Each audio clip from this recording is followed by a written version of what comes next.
الحمد لله الحمد لله حمدا كثيرا كما أمر. أشهد أن لا إله إلا الله وحده لا شريك له إرغاما لمن جحد به وكفر. وأشهد أن سيدنا محمدا عبده ورسوله سيد الخلائق والبشر.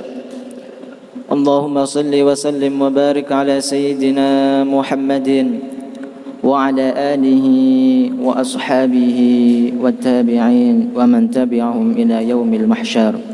أما بعد، فيا أيها الناس، فيا أيها المؤمنون، أوصي نفسي وإياكم بتقوى الله، فقد فاز المتقون.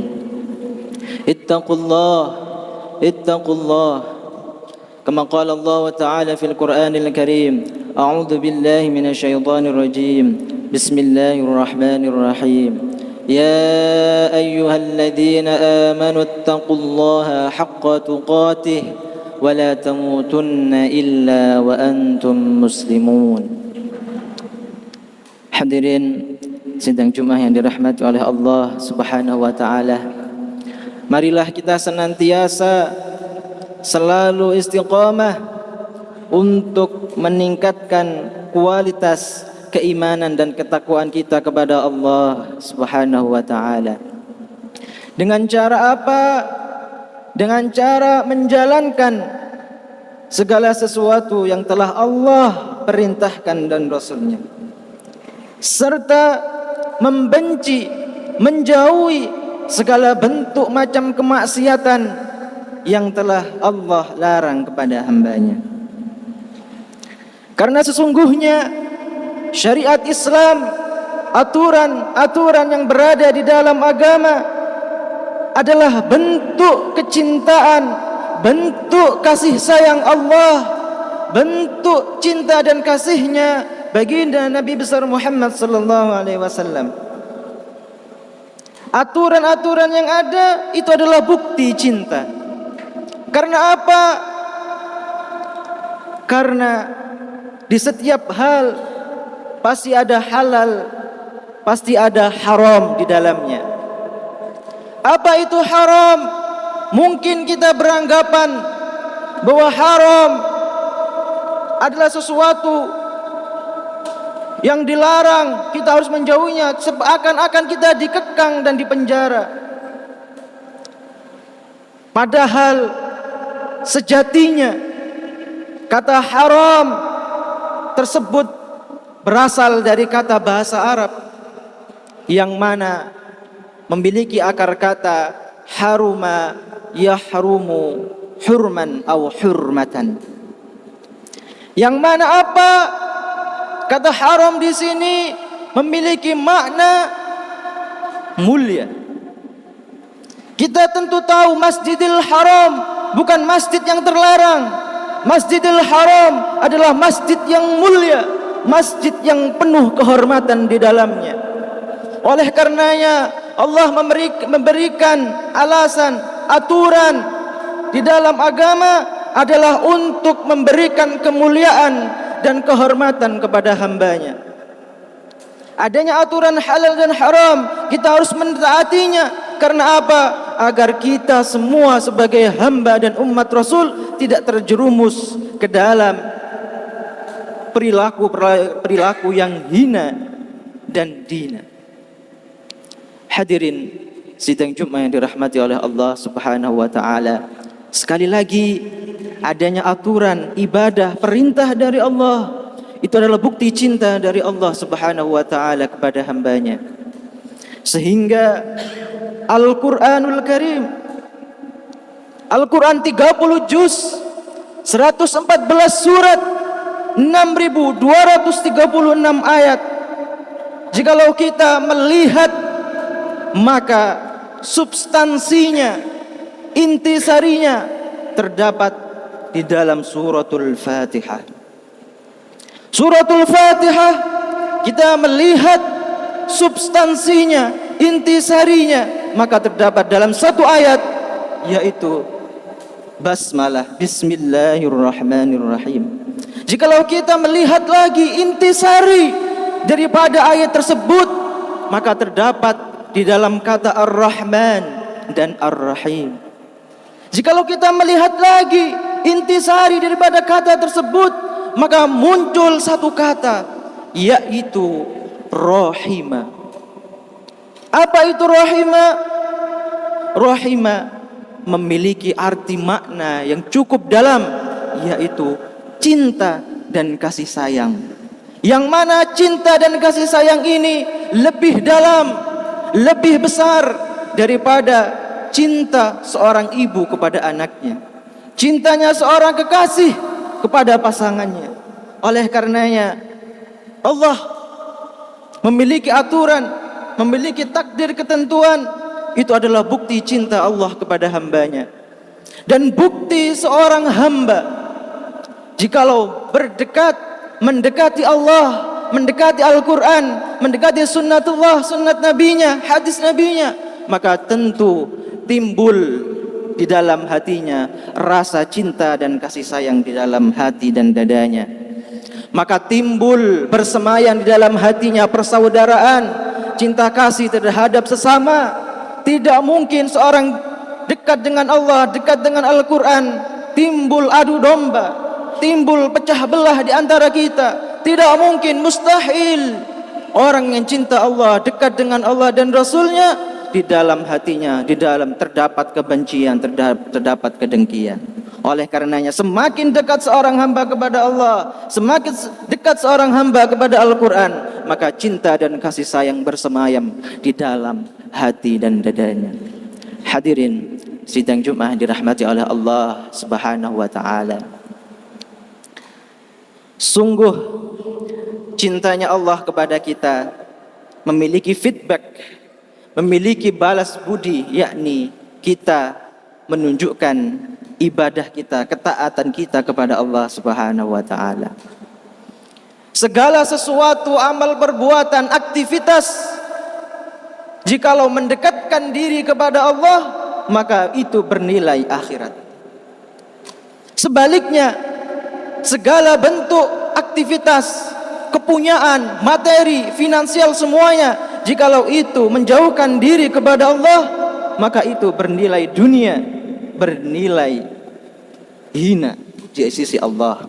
Jikalau harta benda, pangkat dan jabatan, keuangan dan kekayaan mendekatkan diri kepada Allah, mengingatkan kita kepada Allah, maka itu semua bernilai akhirat, bernilai ibadah kepada Allah Subhanahu wa taala. Sebaliknya, jikalau pangkat dan jabatan, harta dan kekayaan itu menjauhkan, melupakan, melalaikan seorang hamba kepada Allah, maka itu semua adalah perkara dunia, perkara yang hina dan dihinakan oleh Allah Subhanahu wa taala.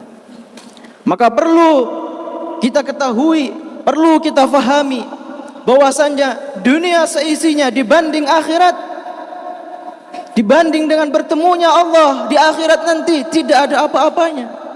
Perlu kita ketahui bahwasanya sebagaimana disabdakan oleh baginda Nabi besar Muhammad sallallahu alaihi wasallam, wallahi, kata Nabi, mad dunya fil akhirah illa mithlu ma yaj'alu ahadukum isba'ahu fil yammi falyanzur bima tarji.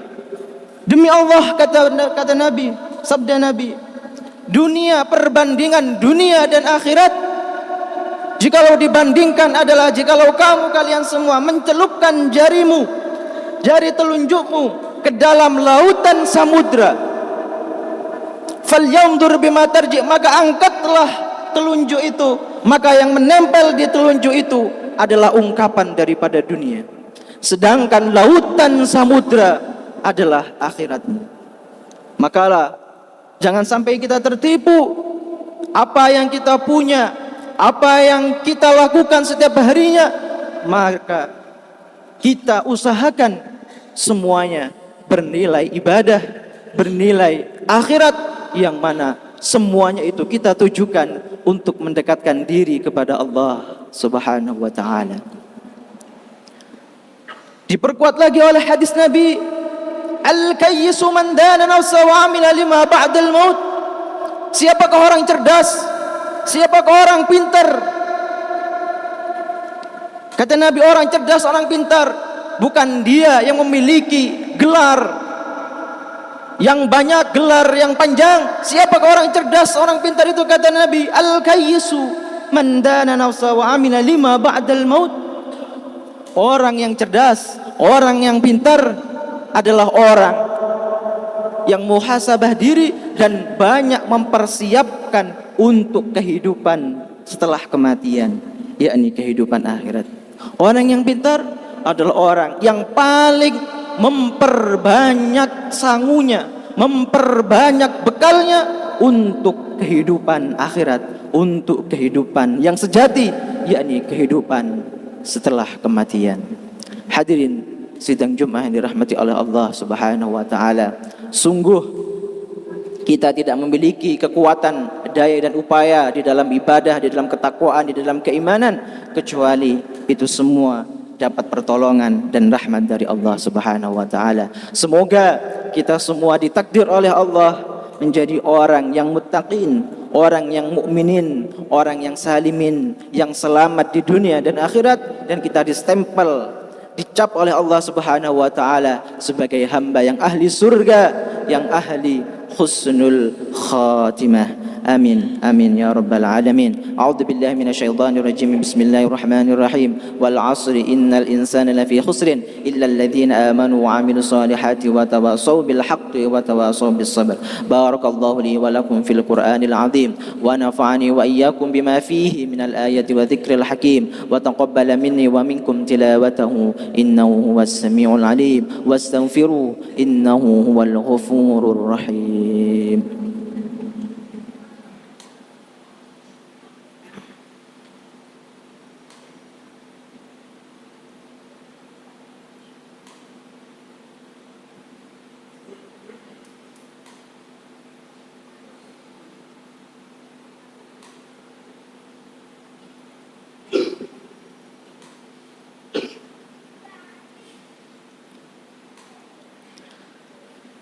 Alhamdulillah, alhamdulillahir rahimir rahman, 'allamal Qur'an, khalaqal insan, 'allamahul bayan. Asyhadu an la ilaha illallah wahdahu la syarika lah, wa asyhadu anna sayyidana Muhammadan 'abduhu wa rasuluhu, sahibul mu'jizati wal burhan. Fa ya ayyuhan nas wal mu'minun wa ya ayyuhal muslimun, ittaqullah haqqa tuqatih wa la tamutunna illa wa antum muslimun. Qala Allah Ta'ala, ya ayyuhalladzina amanu ittaqullaha wa qulu qawlan sadida yuslih lakum a'malakum wa yaghfir lakum dhunubakum wa man yuti'illaha wa rasulahu faqad faza fawzan 'azima. Al-qa'il fi kitabih, inna Allaha wa malaikatahu yusalluna 'alan nabi ya ayyuhalladzina amanu sallu alaihi wa sallimu taslima. Allahumma salli wa sallim wa barik ala sayyidina Muhammadin wa ala alihi wa ashabihi wa tabi'in wa man tabi'ahum bi ihsanin ila yaumiddin warḍa 'anna ma'hum برحمتك يا أرحم الراحمين. اللهم اغفر للمسلمين والمسلمات والمؤمنين والمؤمنات الأحياء منهم والأموات إنك سميع قريب مجيب الدعوات وقاضي الحاجات وغافر الذنوب والخطيئات واختم لنا بالأعمال الصالحات. اللهم أعز الإسلام والمسلمين وعدل الشرك والمشركين ودمر أعداء الدين وعلي كلمتك إلى يوم الدين. اللهم ادفع عنا الغلاء والوباء والربا والزنا والزلازل والمحن وسوء الفتن ما ظهر منها وما بطن عن بلدنا هذا خاصة وعن سائر بلاد المسلمين عامة يا رب العالمين. ربنا آتنا في الدنيا حسنة وفي الآخرة حسنة وقنا عذاب النار. عباد الله، إن الله يأمر بالعدل والإحسان وإيتاء ذي القربى وينهى عن الفحشاء والمنكر والبغي يعظكم لعلكم تذكرون. فاذكروا الله العظيم يذكركم واسألوه على نعم يزدكم واسألوا من فضله يعطيكم ولذكر الله عز وجل أكبر. أقيموا الصلاة.